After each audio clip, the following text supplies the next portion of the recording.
y voy a estar parando, iniciando la grabación entre cada mesa para tener los videos de cada mesa, pensando que quizás a alguien le interesa ver uno, está más fácil navegar la información, ¿verdad?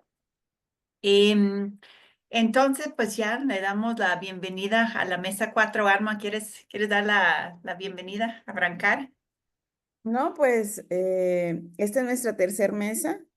Esta, 4. perdón, nue- Cuarta. nuestra mesa cuatro. Este, se titula Descolonizar el conocimiento e instituciones y bueno, en este caso vamos a estar moderando esta mesa, Daniel y yo, Alma. Y pues quizá podríamos empezar precisamente con quien estamos participando en esa mesa. No sé si ya se unió Moisés.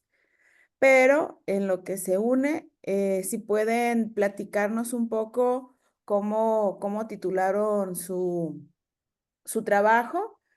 Y bueno, puedo empezar yo y para después cederles la palabra. Yo la titulé Autoetnografía como herramienta crítica reflexiva en la docencia universitaria, de colonizar la enseñanza-aprendizaje desde las prácticas dialógicas.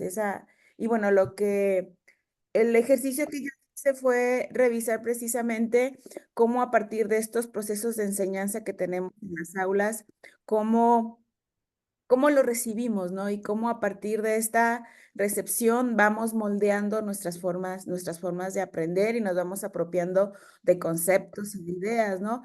Pero yo en esos dos momentos me planteaba cómo fue conmigo y cómo me gustaría que hubiera sido y cómo estoy haciendo yo para que sea diferente ese proceso, ¿no? Entonces, más o menos esa es la idea que yo planteé. Y bueno, no sé, ¿quién quiere continuar? Mayra, Helen, adelante.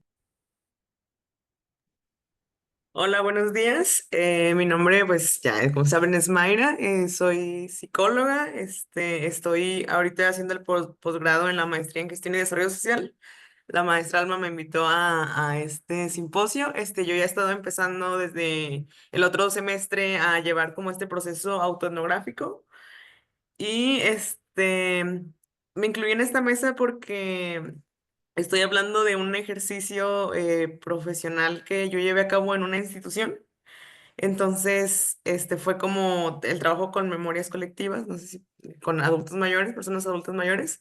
Entonces, fue como bueno, me implicó mucho voltearme a ver en aquellos tiempos y voltear a ver lo que estaba pasando. Se me hizo como muy interesante porque creo que no solemos tener como este momento como de pararnos y ver cómo nosotras estamos situadas, dentro de lo que estamos haciendo, simplemente como que lo damos por hecho y se me hizo como muy interesante y lo sentí como un encuentro dentro de lo personal, pero también como con las cosas, como con elementos también sociales y me gustó mucho el proceso. Muy bien, Helen. Súper. Helen, cuéntanos de tu trabajo. Me estoy dando cuenta que es la mesa de puros leones negros, ¿verdad? Y hay, eh, son puros de la UDG, pero todos de rincones diferentes, ¿verdad? Sí, hola, ¿me escuchan? Sí, Sí, Ok, perfecto. bueno, es que como tengo problemas en internet en la casa, me estoy moviendo el cusur.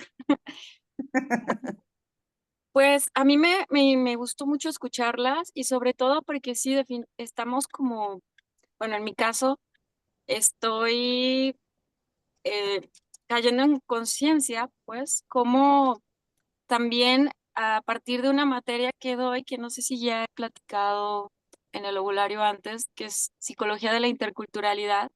Es una materia que tiene temáticas que atraviesan varios temas de lo cotidiano y que los reflexionamos con estudiantes de psicología y que en la medida en que avanza o ha pasado el tiempo impartiendo esa materia, me he dado cuenta de que hay un posicionamiento mío frente a algunos temas y creo que pensarlo de manera autoetnográfica me ha ayudado a también repensar, ¿no? Cómo yo estoy posicionándome como profesor, pero también veo que hay una cuestión generacional en donde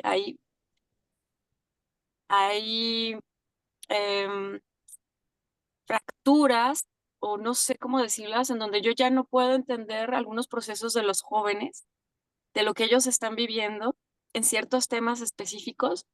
Y la etnografía, el pedirles que escriban sobre estos procesos, que lo hablen de manera, pues ya en sus casas, con el tiempo de redactar. Pido trabajos muy cortitos. Yo veo que eso me ha ayudado a entender procesos que antes me costaban un poco más, sobre todo, por ejemplo, cuando hablamos de temas de género, feminismo, a veces surgen por posturas así como súper radicales. Y yo tomé la ponencia enfocada a mi identidad como, em, pues ahora sí que una mujer que ha sido educada de un modo súper tradicional y que eso me determina esas visiones que tengo en el aula. Me he dado cuenta de eso. Y hablar de la identidad mestiza, y no sé, bueno, no hice énfasis en el aspecto cultural, religioso, tradicional, en el cual crecí, los valores inculcados, pues todo eso filtra, ¿no? Mi, mi quehacer como profesora. Y bueno, solo era como reflexionar la riqueza que me da la autoetnografía aplicada en mi reflexión, pero también ese espacio que me genera de conexión con los otros, los estudiantes, para entender más sus procesos, porque ya lo siento como una generación que en varios aspectos eh, ya no logro entender varios elementos que ellos viven de manera cotidiana en su identidad, ¿no? En este momento, ¿no? En su relación con la tecnología, cómo los absorbe y cómo emocionalmente todo esto provoca múltiples conductas y emocionalidades súper intensas. Eso me arrebasa y bueno, de pedirles que escriban y que ellos elijan los temas de escritura me ayuda muchísimo y bueno, tomar conciencia de que lo hago desde esta cultura mía en Jalisco, que es un estado donde,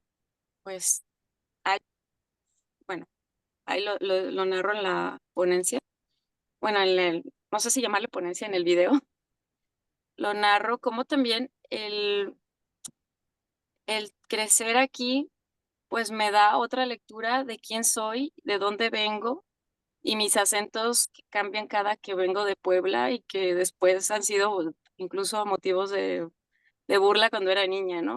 Venir hablando como medio chilango, que es parecido en Puebla. Entonces, todo esto ha sido como una reflexión que se entrelaza con los temas de racismo, multiculturalidad, género que vemos en clase. Entonces, bueno, no sé, pues lo dejaría así como el por qué me interesó tratar este tema para esta mesa. Muy bien, pues para esta mesa los participantes no ha llegado la chica de Brasil y tampoco Moisés, todavía no se han incorporado, pero creo que varias de los que estamos aquí hemos tenido un ejercicio ya sea docente o en alguna institución y precisamente la idea de esta mesa era cuestionar las formas en cómo hacemos nuestros trabajos, ¿no? Y de cómo podrían ser diferentes a partir de estos ejercicios reflexivos en profundidad, partiendo de nuestras propias experiencias, pero también cómo se pueden trasladar para propiciar otras formas de aprendizaje u otras formas pues, de hacer la práctica o de hacer el ejercicio profesional en los campos donde nos desempeñemos, ¿no? Y para eso formulamos 3 preguntas para detonar precisamente el diálogo en esta mesa, que no sé si fue bueno que solo fueran 3 o si para mí fue muy práctico solo haber tenido 3, espero que para ustedes también. Y bueno, lanzaría la primera pregunta, una de estas preguntas, y que sería, ¿de qué manera la autoetnografía, cómo contribuye, de qué manera contribuye a los movimientos decoloniales y a seguir transformando nuestras prácticas, ¿no? Ya sea en los espacios donde nos estemos desempeñando. Entonces, no sé, quien quiera, abrimos, no únicamente para los que presentaron trabajos en esta mesa, sino en general, creo que podríamos abrir la reflexión.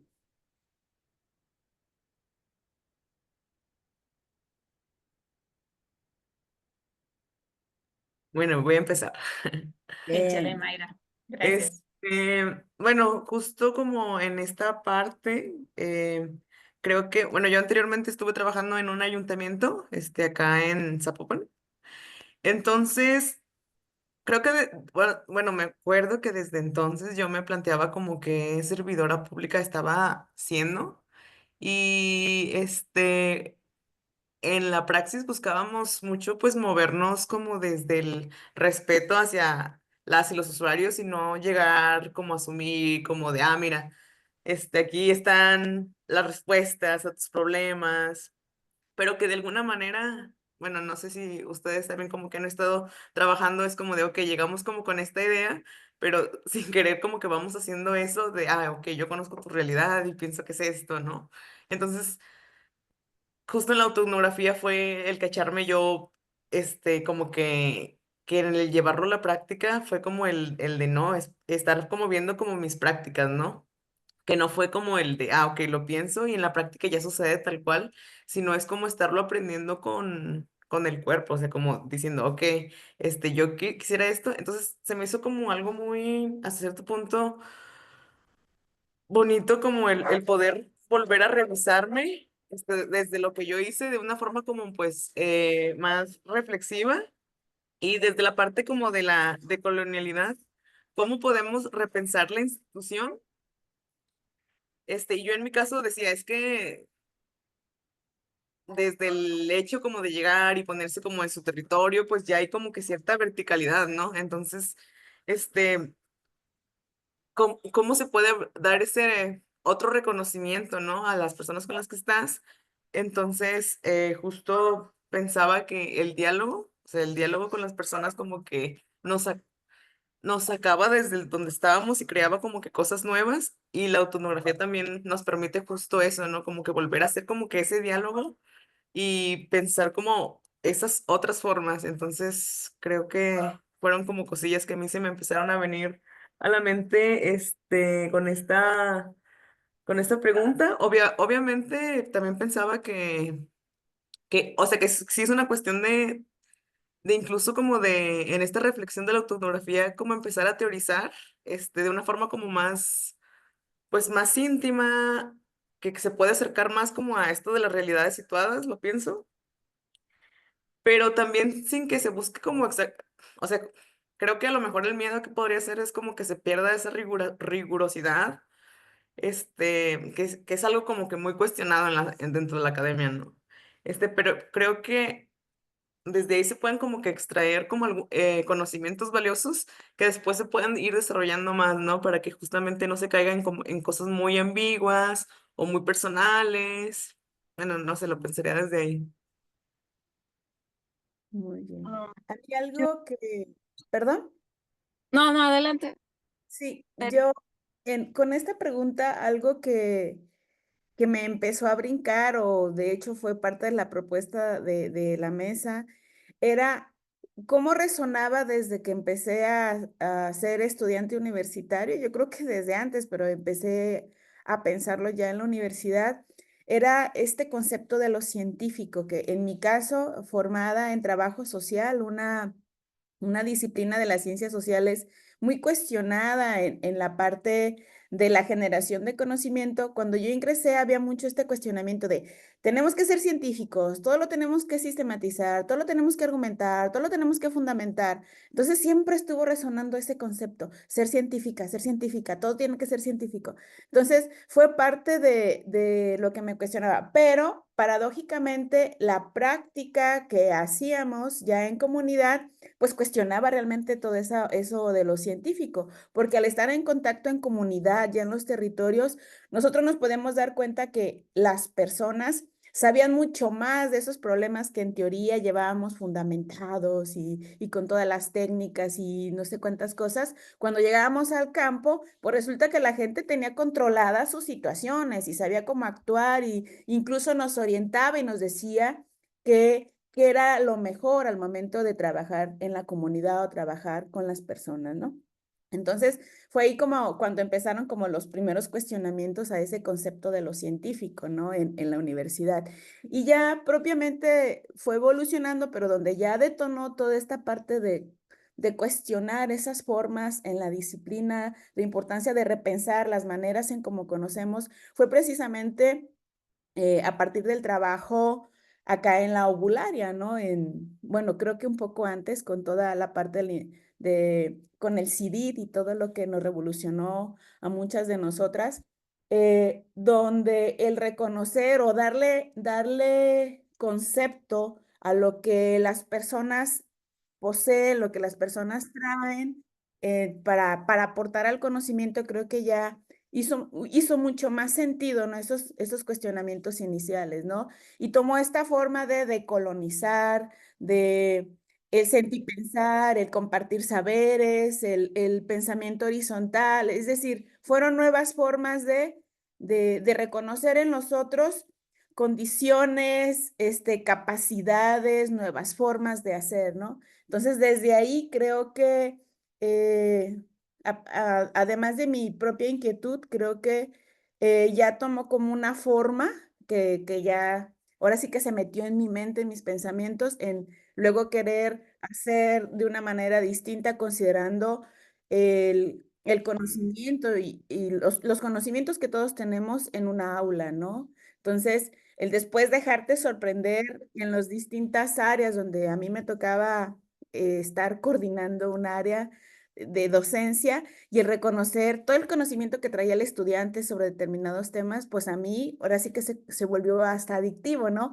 El querer ver cómo ellos podrían hacer propuestas o el que ellos tuvieran otras relaciones para seguir conociendo y es donde ahí surge este ejercicio muy en particular, el que yo propuse, de cómo aprender de los otros, ¿no? Para, para legitimar y para validar los conocimientos.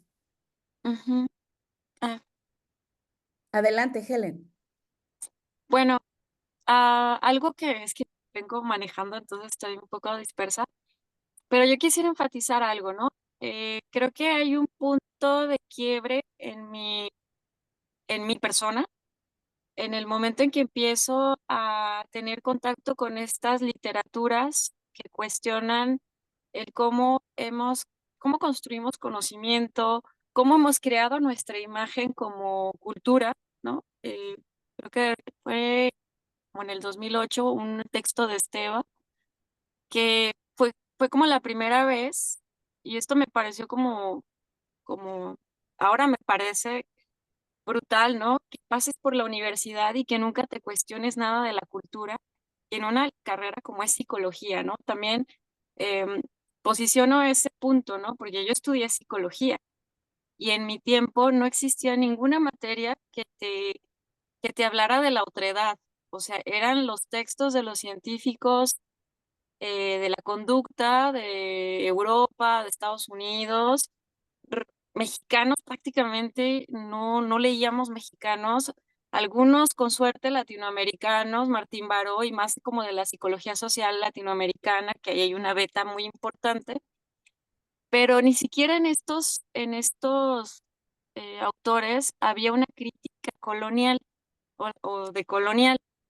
Entonces yo me vengo a encontrar con estos textos hasta que decido estudiar antropología y empiezo a revisar otros autores, incluso también voy a decir, y aquí está Susan, tampoco en mi generación hubo mucha literatura sobre eso en antropología, pero ya por lo menos estaba ese chispazo de cómo construimos nuestra imagen a partir de la mirada del otro, que es blanco, europeo, y que desde ahí somos vistos muchas veces como objeto de estudio en las investigaciones de tipo antropológico, ¿no? Los estudios rurales, este, son algunos de los antropólogos fundadores, pues son extranjeros también, ¿no? Pero después surge la Escuela Mexicana de Antropología que va marcando, pues, otro estilo, un estilo más etnográfico, hermoso, ¿no?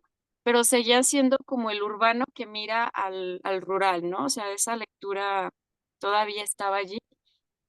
Y a partir de esta materia, que para mí es muy importante enfatizar esta materia, me obliga a tocar estos temas porque para mí se volvía crucial que el estudiante también, además de pensar cómo construye su identidad como joven en este punto histórico, también era muy importante acercarlo a estos pensamientos y ver cómo ellos, y con ellos me espejeo en lo que tú dices, ¿no? Aprendemos muchísimo de ellos.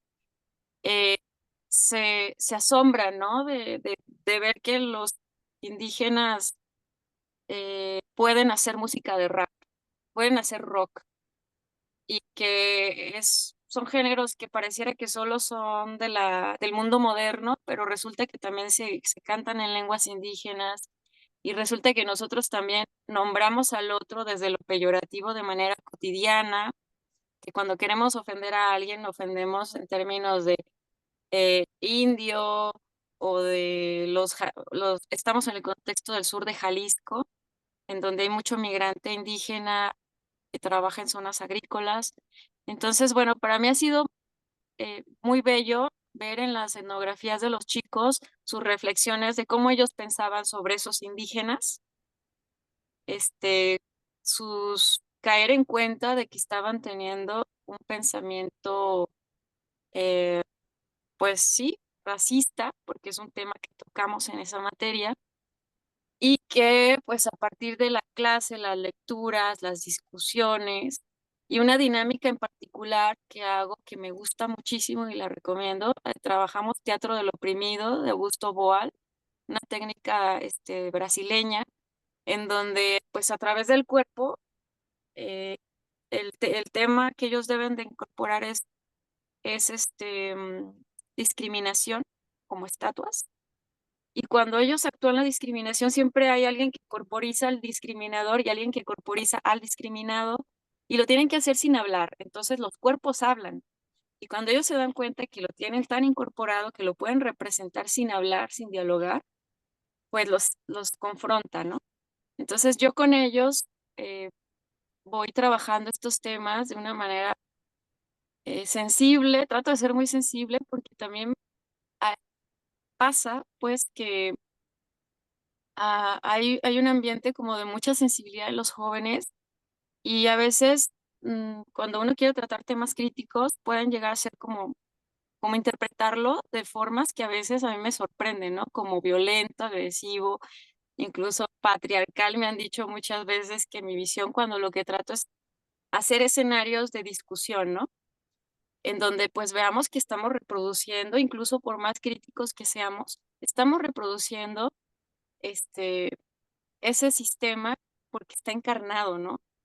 Entonces, bueno, ese fue uno de los motivos por los cuales a mí me impulsó como a compartir esta herramienta, la etnografía, como también autoetnografía, como un elemento que nos ayuda a repensar, ¿no? Cómo introyectamos esas estructuras eh, de todo tipo, pero sobre todo el tema del racismo, que es uno de los elementos que han surgido reiteradamente en las etnografías de los chicos, a pesar de que ellos son libres de escoger el tema, cualquiera de los temas de la clase, ese es uno que me emociona verlos más conscientes y visibilizando esos patrones, ¿no? Bueno, así lo dejaría. Muy bien. No sé, ¿alguien más que quiera sumarse a estas reflexiones? o pasamos igual a otra de las preguntas que se formularon para esta mesa. Sí, Eh, hay un comentario de Enrique desde ah, Argentina en el chat, que dice que cree que el otro no se define racial y cree que espacialmente. Lo racial espacial es una categoría descolonial de definición del otro y a menos que superemos esa etapa no madurará la crítica descolonial. Y creo que se tiene mucho que ver con la reflexión de Helen, ¿no? ¿Dónde estamos? ¿Cómo está evolucionando el movimiento decolonial? Para superar esas dicotomías de blanco, moreno, ¿no? Indígena, mestizo, etcétera, etcétera, ¿no? Y vernos, ese me parece clave de la autoetnografía, ¿no? Adentrarnos y ver más allá de esas etiquetas, de esas categorías que da una visión limitada o pudiera incluso frenar los movimientos decoloniales. Te agradezco eso de Enrique. Zaide, adelante, querida. Hola, compañeras, compañero. Qué gusto un segundo día de volvernos a ver. Solo quería acotar brevemente o responder un poco a esta pregunta, aunque yo no soy parte de esta mesa, pero también he tenido la experiencia reciente de haber incorporado la autoetnografía ya por unos 2 semestres a una clase que se llama Comunicación para los Procesos Sociales. Y bueno, conocí la metodología por mi amiga Maffer, que está acá. Y cuando tuve la oportunidad de dar esta clase, pensé cómo sí podría funcionar, porque el enfoque de la cátedra tiene que ver precisamente con esa propuesta de rehumanizar la comunicación desde una base de la Escuela Latinoamericana de la Comunicación. Entonces, en ese sentido, yo sentía que empataba muy bien porque es esta propuesta que apunta mucho a descolonizar y rehumanizar la comunicación. Y en ese sentido, veo que también hay mucha resistencia, por lo menos al inicio, cuando yo arranco esta clase que trato en la medida de lo posible de que rompa con la estructura de una clase tradicional. Cuando les digo a mis estudiantes, vamos a entender o aprender o a reaprender la comunicación, pero desde la dimensión emotiva, no solo desde la cognitiva, porque bueno, entendemos que la comunicación tiene como estas dos caras, ¿no? Pero venimos de una carrera estudiando solo desde el un lado. Entonces, este choque que es un choque epistemológico y emocional también, porque hay una resistencia, como yo les decía, y después me ha gustado mucho también ir viendo cómo en el proceso, bueno, yo voy incorporando algunos elementos de la autoetnografía para que puedan ir entendiendo y también entendiéndome a mí. Por primera vez este semestre me leyeron, entonces también eso fue una forma como de amigarme mucho más con el grupo de estudiantes y también de que entiendan por dónde va esta propuesta. Em, y en ese sentido ellos también y ellas empezaron también como a abrirse a un proceso de escritura que, por ejemplo, yo les voy acompañando alrededor como de unos 2 meses, casi desde la mitad del semestre, pero al final tienen la libertad de traducir ese ejercicio narrativo de puramente de escritura en un producto. Entonces veo como ahí también hay esta cuestión como de ir rompiendo toda esta cuestión que es muy colonial del aprendizaje y entonces ir trasladando por todas estas cuestiones que son más sensoriales inclusive y aprovechando que tienen algunas herramientas.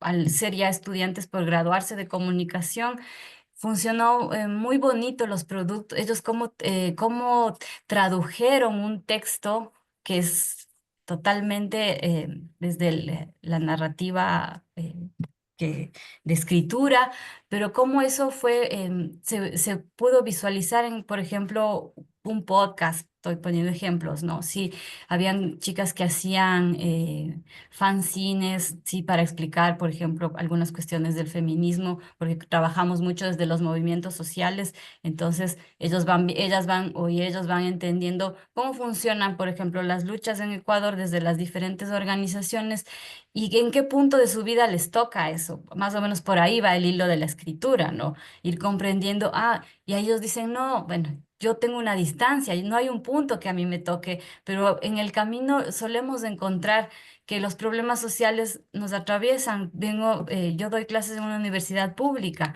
entonces hay algunos privilegios y no que tiene la universidad, hay más no privilegios. Entonces, desde ahí vamos tratando como de entender el hilo de la escritura. Luego ver esto cómo se ha transformado en productos comunicacionales que le contaba a la Mafer, que es algo como nuevo que pude explorar.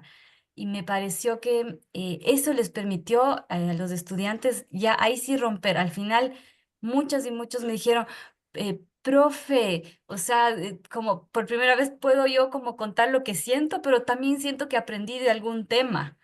Entonces, fue bonito ver eso y ver cómo crearon videos, cómo crearon algunas tipo postales. Y trabajábamos mucho desde un taller que alguna vez nos dio la Mafer sobre la postal autoetnográfica. Y bueno, por ahí hay algunos que les gusta mucho la fotografía y ellos iban construyendo a través de imágenes, por ejemplo, una historia autoetnográfica.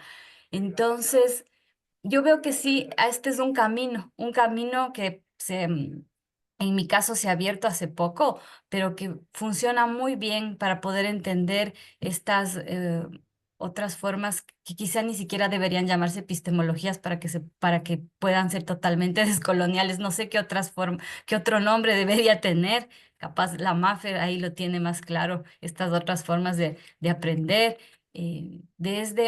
desde hacia adentro. Entonces, eso, que este es un camino que a mí desde la comunicación me está permitiendo entender muchas cosas también, ya les contaba ayer eso. Nada más, gracias a todas y a todos. No, gracias a ti, Saidi. Yo creo que mientras no podamos encontrar esos nuevos conceptos, con que empecemos a resignificar esos conceptos, yo creo que ya son los primeros pasos para poder descolonizar estas prácticas, ¿no? Y creo que varios de los que estamos aquí lo estamos intentando, ¿no? A lo mejor todavía dominan algunas cosas, pues que, pues, ahora sí que empezaron a meterse a nuestro cerebro desde que éramos pequeños, entonces, y en los otros también, ¿no? Porque a veces, aunque, por ejemplo, en mi caso, cuando les pido que no me digan ni doctora, ni maestra, que me llamen por Alma, pero cuesta trabajo, ¿no? Yo todavía, a varios de quienes me formaron, que ya podríamos decir que estamos pues somos pares, docentes, tenemos los mismos, ahora sí que estos grados académicos, pero a mí me cuesta trabajo, por ejemplo, decirle, Patti, ¿cómo estás? Le digo, doctora Patti, ¿cómo está? ¿No? O sea, hay cosas que a veces cuestan trabajo, entonces, es en diferentes sentidos, ¿no? Pero empezar creo que es importante y depende no solamente del quererlo hacer, sino de hacerlo, de empezar a hacerlo, ¿no? Pero bueno, a mí todavía algunas cosas me cuestan trabajo en ese sentido. Helen, Sí, yo creo que resueno con tu reflexión y no sé qué piensen, porque bueno, también el, el público que está en este seminario tiene múltiples edades, o sea, hay personas muy jóvenes y hay compañeras que ya son pues investigadoras de más trayectoria, ¿no? Entonces, yo también, parte de mi reto, que lo tomo ya como reto, es pues primero aceptar que pertenezco a una generación que aunque no soy tan mayor quizás, pero sí tengo una, una crianza y una historia que determina mucho de lo que yo soy, ¿no? Y que eh, pues la historia de cada uno de nosotros nos va configurando y que también yo noto y siento que hay un salto generacional súper importante con los chicos que ya nacen después del 2000, 2005, o sea, realmente hay una revolución en cómo ellos se plantean frente al mundo y ahí es donde yo trato de buscar esas estrategias menos verticales, ¿no? O sea, como el tema de, pues, no necesito que acumulen conceptos, no voy a hacer un examen en mi clase, necesito generar procesos de mayor, em, donde ellos puedan expresar más sus pensares, sus sentires de los contenidos. Trato de buscar más espacios de diálogos entre ellos, o sea, mucha dinámica de diálogo, porque hay un fenómeno que es parte de mi inquietud de los chicos pospandemia en clase. O sea, también no sé si pasa en otros lados, pero yo percibo cada vez una menor habilidad para expresar. O sea, yo daba clases en psicología desde antes de la pandemia y a veces era como de ya párenle, o sea, nomás eran 10 minutos y ya. Y ahora son 5 minutos y ya acabaron. Un tema, una reflexión. Entonces también creo que estamos, no sé si ahora podemos hablar de una colonialidad tecnológica o otros tipos ya de colonialidades en donde ya sigue siendo tan profunda, sigue siendo esta dependencia a que están en el aula y se están mensajeando entre ellos, este, y sé que es entre ellos, ¿no? Porque luego se voltean a ver y cosas así, y digo, bueno, es ya otra generación. Los quiero llevar a reflexiones que para mí son importantes, como pensar el mundo, cuando ellos están como a veces también en otro proceso mucho más interno, ¿no? Pareciera. Y cuando yo era estudiante era así como pensar cómo resolver los problemas globales, ¿no? El libre comercio, el movimiento zapatista, que eran como los temas de mi época. Y ahora es cómo me entiendo a mí mismo mis emociones porque no las comprendo. O sea, es una cosa rarísima, pues. Y es esa reflexión la que digo, creo que por eso escogí esta mesa un poco más, porque siento que la colonialidad no es solamente aquello que pasó hace mucho eh, con esta ocupación del territorio, de los cuerpos y de esta enajenación de lo que somos y no desear lo que somos, diría Quijano en algún texto, sino también es como ahora lo que somos y lo que sentimos también ya nos cuesta entenderlo y es parte de este, este avasallamiento tecnológico, ¿no? Donde todo lo virtual se antepone a lo personal y lo real, ¿no? Cambio. Muy bien. Gina, adelante. Hola, pues buenos días. Yo agradecer a todas las autoetnógrafas y el autoetnógrafo que enviaron propuesta. Y bueno, mi comentario va en el sentido de que a mí me pareció muy interesante, por ejemplo, plantear el aporte que hace Moisés, ¿no? Que plantea un asunto de trabajo con jóvenes, ¿no? De un proceso de acercamiento y lo que planteó una de las participantes en torno a los adultos mayores, ¿no? A la vejez. Entonces, en ese sentido, pienso que o sea, la autoetnografía justo nos permite abarcar esos dos momentos de la vida y entonces encontrar, a partir de lo que ellos mismos dan testimonio en su video, ¿no? Cómo, por ejemplo, un adulto mayor, ella decía en algún momento, habla desde el ahora, ¿no? Desde los 65 y más, y los jóvenes también en torno a este vivir el padecer en soledad, frente a lo que han comentado ya, donde decían, por ejemplo, Helen, que dice, bueno, es que están avasallados por la tecnología y otra forma en donde uno ya a veces no puede comprenderles, ¿no? Entonces a mí me pareció, o sea, en términos de las autotecnologías que nos compartieron, pues muy redonda esa reflexión, digo yo como espectadora, ¿no?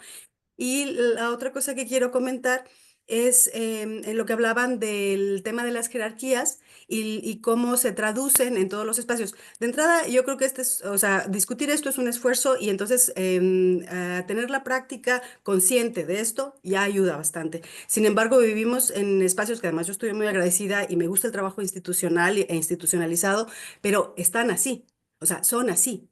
Y que además, claro, uno, por ejemplo, yo vengo de un espacio en donde hay doctores y doctoras de verdad. Ajá, o sea, que tienen autoridad, tienen Médico. poder, son los que aportan realmente a la sociedad, los que tienen dominio sobre la vida y la muerte. Todos los demás somos cualquier otra cosa, pero no somos ni doctores ni doctoras. Entonces yo a lo que voy nada más con esta pequeña reflexión, es decir, hay espacios en donde permitir o no que lo exijas, porque en mi caso no estoy en ese lugar en ningún lado, pero que lo hagan es un ejercicio. O sea, digo, puede ser un poco de contradictorio, ¿verdad? Pero es un ejercicio en donde es importante que te reconozcan y que te nombren de la manera que te deben nombrar. ¿M? Claro, porque ese es como el primer paso para seguir plantando cara a una estructura violenta, opresiva, que incluso las violenta y los oprime a ellos y a ellas, pero que convalidan, porque es terrible aceptar que han vivido y han permitido que se reproduzca, y digo, no lo hablamos un tanto en la mesa de salutogénesis y buen vivir, pero han permitido ellos también sufrir tremendamente y vivir una profesión que los deshumaniza. En un esquema en donde, por un lado, están deshumanizados, pero entonces, según esto, son los salvadores y las salvadoras de las sociedades, las comunidades, las familias y las personas. Entonces, bueno, nada más ahí le dejaría en torno a estas discusiones del poder y cómo lo ejercemos, ¿no? Y que si nos dicen doctora o no doctora, lo que sea, bueno, que yo considero, reitero, que es importante en algunos espacios, pues sí, que te pongan el título, porque no hacerlo es una especie de no verte, o sea, de deslegitimarte, de que tú y lo que sabes y lo que eres no importa. Y esto cruza con todas las discusiones sobre decolonialidad y sobre este tema de los racismos, ¿verdad? Muchas gracias a la mesa. Sí, pero yo creo que en ese sentido, o sea, estoy de acuerdo en parte con lo que estás planteando, es resignificarlo también, ¿no? O sea, porque también obligarte a entrar en esas lógicas jerarquizadas, pues también te estás violentando a ti misma de alguna forma, ¿no? Entonces, creo que desde mi consideración, ¿no? Ahora entiendo esta parte que planteas de cómo precisamente la institución te obliga o obliga a que se te vea de esa manera. Y por supuesto que tiene sus ventajas, ¿no? Entrar en esas estructuras jerárquicas porque impone condiciones a los otros, domina a los otros. Entonces, bueno, ahí está el cuestionamiento, ¿no? Y a O veces si no fuera anarquista, Alma, mejor, digo, o sea, en todo ¿no? caso, ¿no? Mejor anarquista, ya, hago un anarquista y Anarquista. bueno, ya, entonces ahora sí, seré más feliz, la sociedad sin Estado, ¿verdad? Pero bueno, gracias. Ah, muy bien. Pues, pues son temas que nos cruzan a varios, ¿no? Pero pues también hay que cuestionarlos ahí, ¿no? Sí, Muy a mí bien. se me hace muy, muy rica esa reflexión. Yo sí soy de anti-título, ¿no? O sea, yo para mí nunca me pongas doctora y yo no le digo doctora ni doctora a nadie. Y de pronto me ven así. Estaba hace poco con el H gobernador y dije, ¿cómo estás, Pablo? Y ya, o sea, de tutearlo y hablarle por su primer nombre, pero no. O sea, si me está pidiendo que llego a ayudarle a resolver un problema, mejor nos ponemos en el mismo nivel, ¿no? Y así vamos a avanzar más, pero ese es algo muy, poco aceptado, ¿no? Muy difícil para muchos tragar. Y todos los demás me vieron como, ¿quién es esa gringa imprudente y quién la invitó, ¿no? Pero, pues me gusta, generar esas tensiones y hacer que la gente reflexiona de esa manera, ¿no? Y se me hace que agradeciendo a Saidi que no sé cómo se enteró de las preguntas de antemano, pero nos llevó de una manera muy natural a la segunda, ¿no? De cómo podemos promover estas prácticas desde la enseñanza y desde nuestras posiciones de poder en el aula, ¿no? A buscar a mover el chip un poquito. Claro. De una vez voy a poner la tercera pregunta en el chat pero sí, siento que el diálogo está fluyendo muy bien, pero nomás para estimular, ideas. ¿Te Me parece, Alma? gusta el comentario que estaba poniendo Enrique, dice, un chilango dice que lo doctor no quita lo pendejo. De acuerdo, totalmente de acuerdo, De ¿no? acuerdísimo. Oigan, pero yo me sé, uno hasta un poco dice, lo que natura no da, Salamanca no presta. ¿Estamos de acuerdo? De acuerdo. Muy bien, pues la tercera pregunta está también ahí en el chat y dice, ¿cómo podemos promover la valoración y validación de los conocimientos alternativos y saberes otros en los distintos espacios? Obviamente la universidad es un espacio natural, socialmente dado para eso, pero hay otros espacios también. ¿Cómo promoverlos? Muy bien, Helen. A ver, las demás anímense también a participar. Helen, adelante, en lo que se animan las demás. Yo creo que un reto que tengo es convencernos de de usar menos conceptos, menos categorías, porque están ya muy cargadas, ¿no? Por ejemplo, más adelante tenemos una mesa sobre patriarcado. O sea, la palabra patriarcado para mí se ha vuelto una lápida ya, porque ya cualquier cosa que no me gusta puede ser patriarcado o puede ser opresión. Entonces, de repente, yo digo, han, han sido palabras potentes, conceptos clave para visibilizar procesos, pero ahora siento que pueden Visibilizar, invisibilizar hablando otros. de palabras. Sí, entonces, bueno, yo diría repensar categorías, eh, Resignificarlas, ¿no? resignificarlas, a reconocer cuáles ya están siendo sobrecargadas, cuáles todavía les falta contenido y también aprender a hablar sin ellas a veces ayuda mucho, ¿no? Brevemente yo diría resignificar nuestro lenguaje y cómo también nos contaminamos a veces de pensamiento académico y incluso lo podemos, así como nos ayuda a pensar, también nos está, bueno, siento yo, a invisibilizar cosas, procesos que estaban ahí, desvalorizarlos, y eso también lo veo grave, ¿no?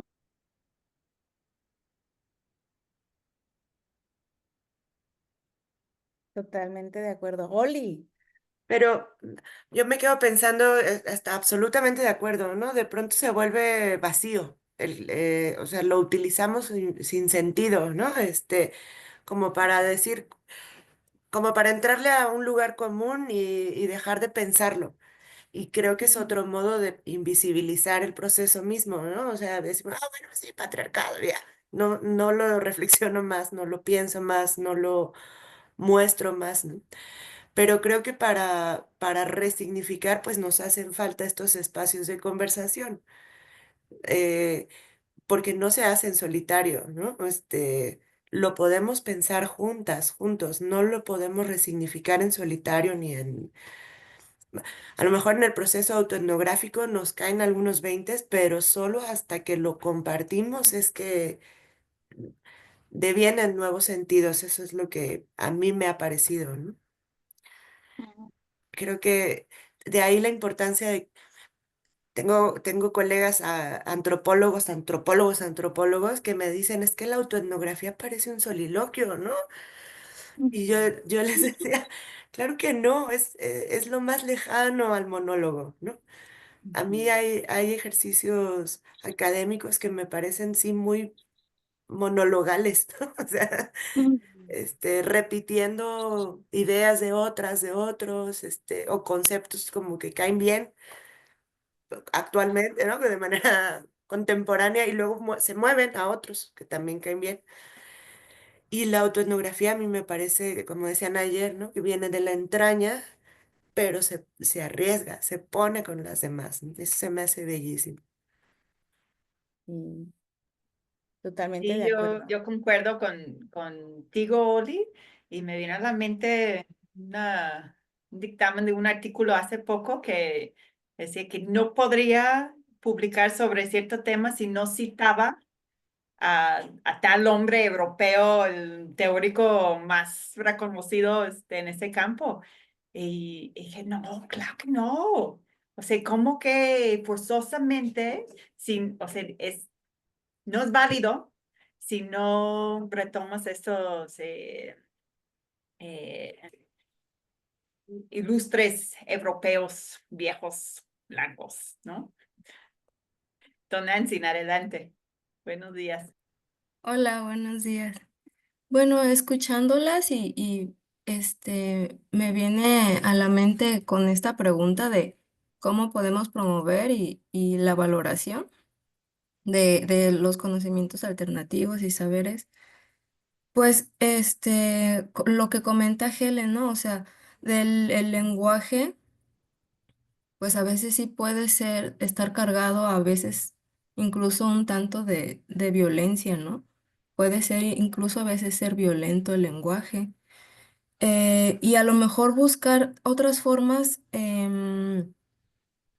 menos discursivas, como lo que pues comentábamos ayer, ¿no? Sobre estas otras formas artísticas también de implementar para compartir y comunicar, ¿no? Que no sea de forma también quizá verbal, sino también pues que involucre ese echar a andar pues la imaginación y la creatividad, porque justo coincido con Helen, ¿no? Cuando ya así como se utiliza tanto una categoría o algo, a veces, lo que decía Olivia, pues ya no se piensa o no se está pensando, se asume y ya. Entonces, cuando dejamos de, de que fluya, o sea, esa imaginación, esa creatividad es como cuando a lo mejor se detiene y no sigue andando, ¿no? Nuestro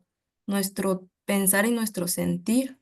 Entonces, quizá conectarlo también justo con las cosas que estábamos también hablando ayer, en que hay otras formas no verbales y escritas de poder hacerlo y quizá no tanto a lo mejor de buscar la validación, porque ahí de entrada ya está el por qué queremos buscar una validación, sino o sea, darlo o sea, realmente que surja, no sé, desde adentro, pues, sin buscar como esa validación, porque es como entonces sí dar como esta razón a la academia, ¿no? De que, bueno, necesitamos seguir siendo, echándole chamba para que nos validen estas otras formas. Entonces, pues solamente quizá hacer este trabajo de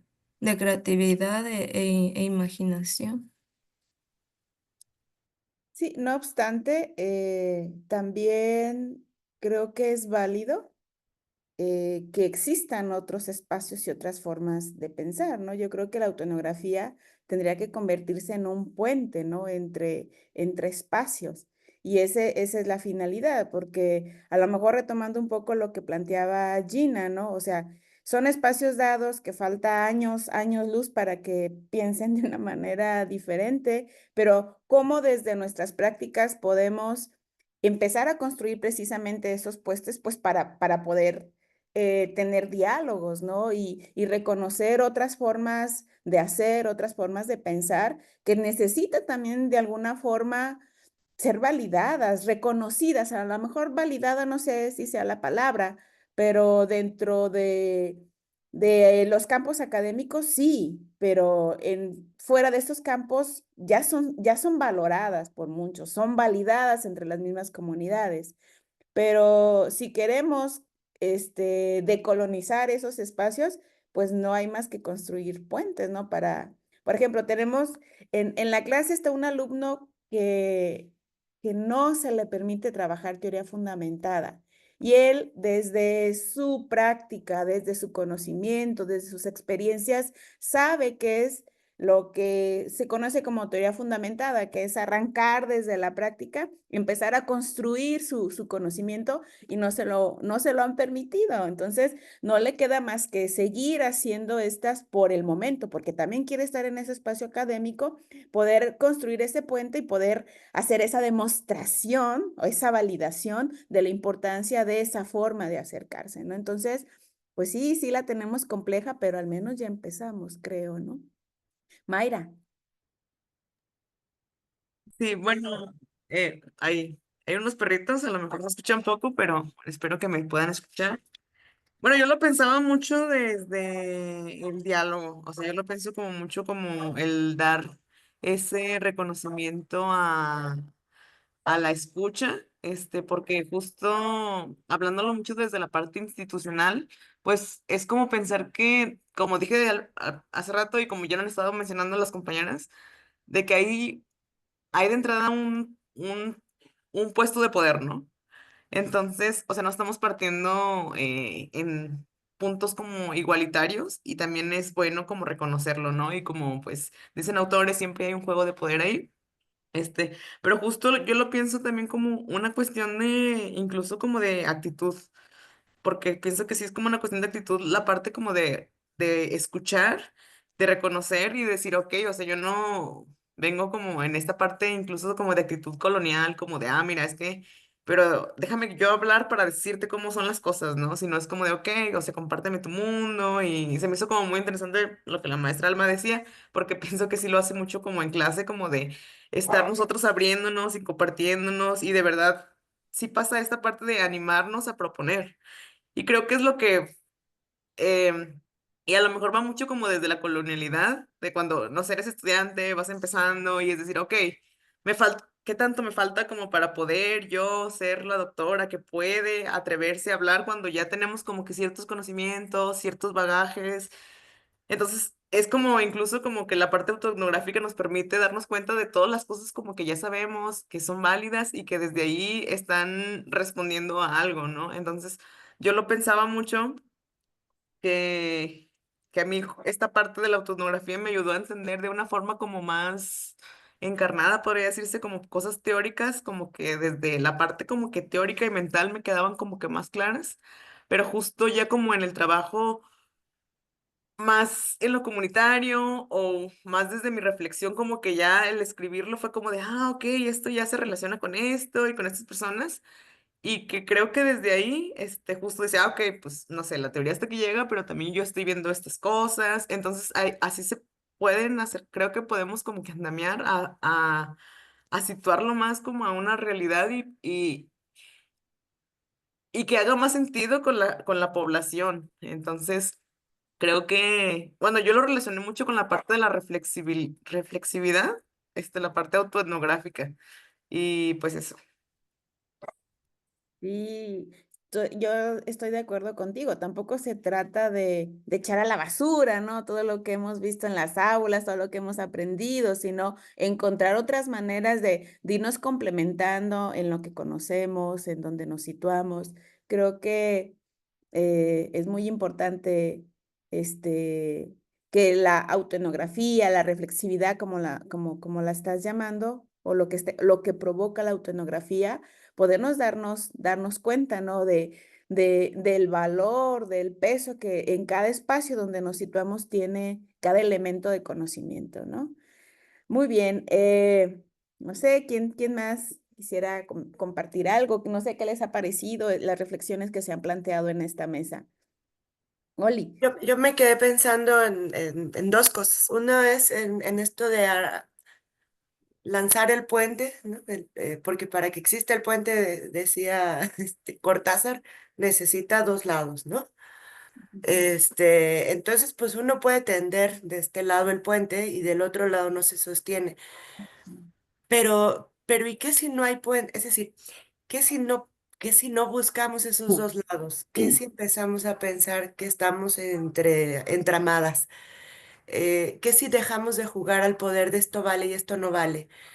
Eh, Bien complicado porque es cierto, estamos en instituciones, ¿no? Que nos demandan ciertas formas de hacer de manera cotidiana, pero creo que es complicado, pero es una bonita apuesta dejar de pensar en dos lados, ¿no?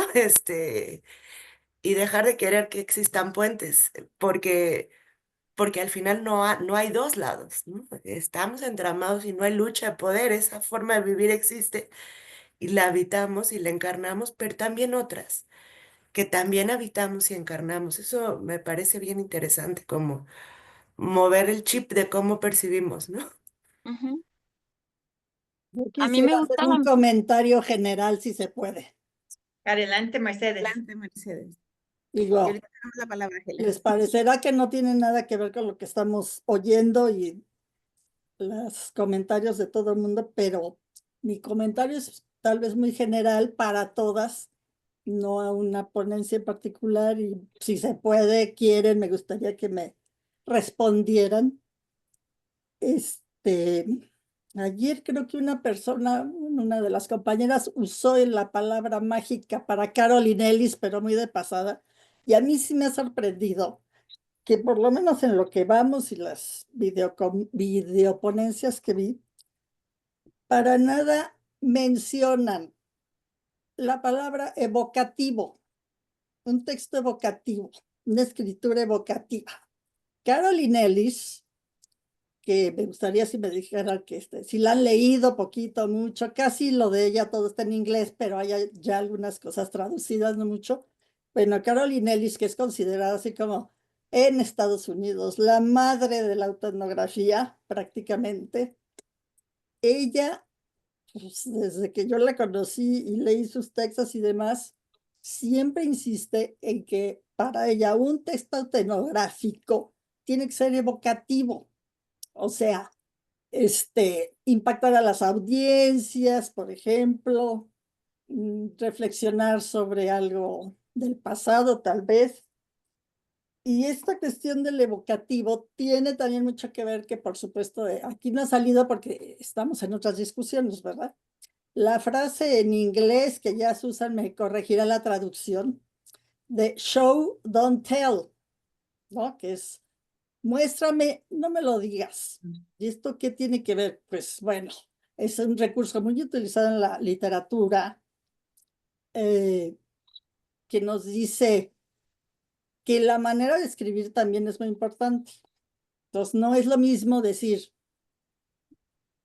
un joven que iba en bicicleta lo atropellaron y ya. Hacer todo como un relato, una narrativa, sin decir que al joven lo atropellaron, hay muchas maneras de expresar qué fue lo que pasó, ¿no? Digo, es un ejemplo muy simple y muy tonto tal vez, pero la cuestión es esta expresión de show don't tell, por supuesto no en inglés, ¿verdad? En ruso, parece ser que el escritor famoso Anton Chekhov en el siglo XIX ya hablaba de eso. Entonces, a mí, les digo, me llama la atención, me gustaría saber si han leído a Caroline Ellis, si esta cuestión de lo evocativo, dónde anda o no anda, no sé. Y ya para terminar, es ya se me olvidó qué iba a decir. Bueno, de momento lo dejo ahí para acordarme del otro aspecto. Gracias. Muy bien, gracias, Mercedes. Helen. Ah, ¿no hay alguien más? Digo también, porque yo ya he hablado mucho. Nadie más ha levantado mano. No. Bueno, hay una, me gusta mucho, escuchando a Oli, me gusta mucho la metáfora del tejido. Creo que es una buena metáfora para...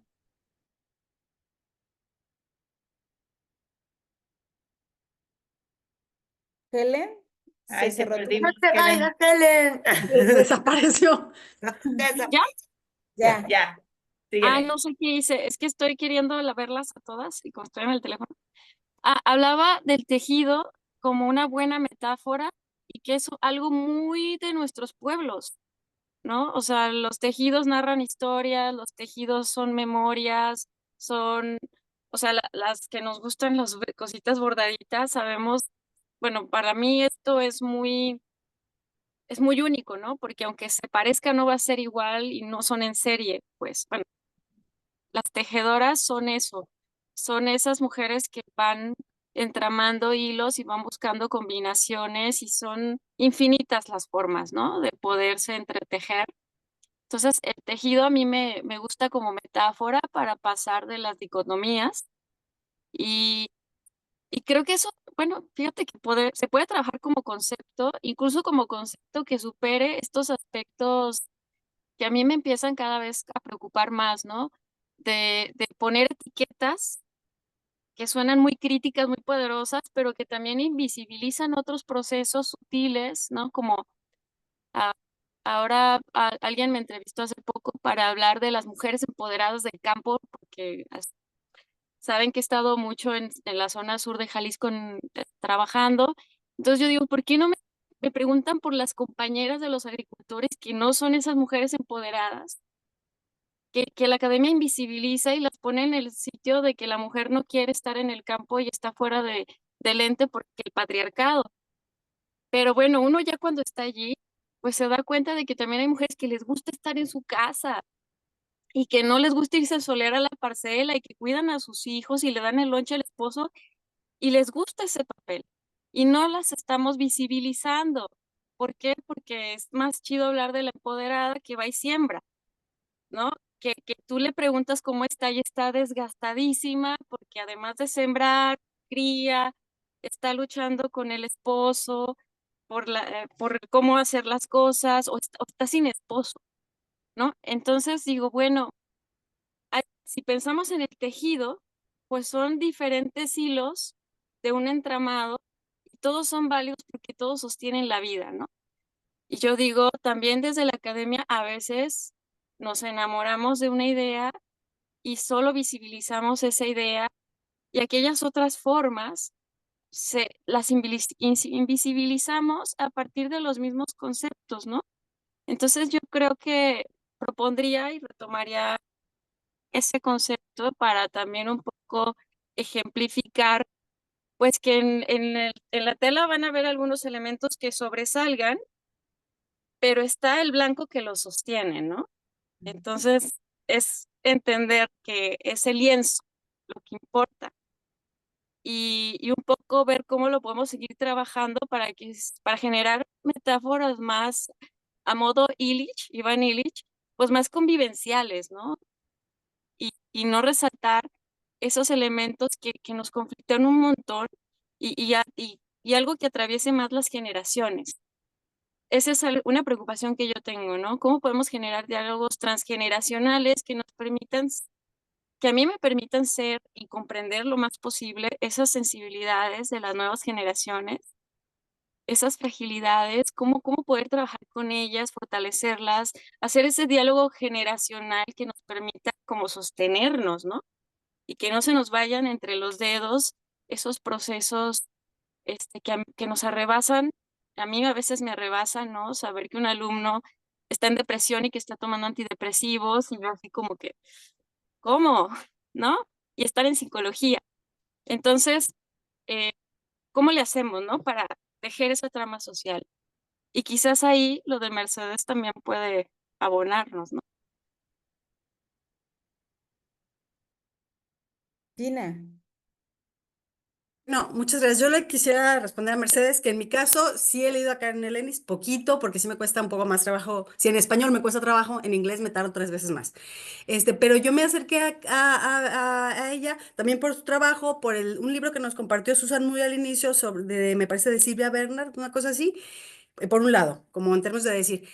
Y lo otro es que, por ejemplo, yo te coincido en que no se mencionó como tal lo evocativo, pero sin embargo, por ejemplo, yo pienso en el proceso autoetnográfico, en el texto que estoy trabajando, y yo me acordé de muchas frases de mi abuela Josefina, ¿no?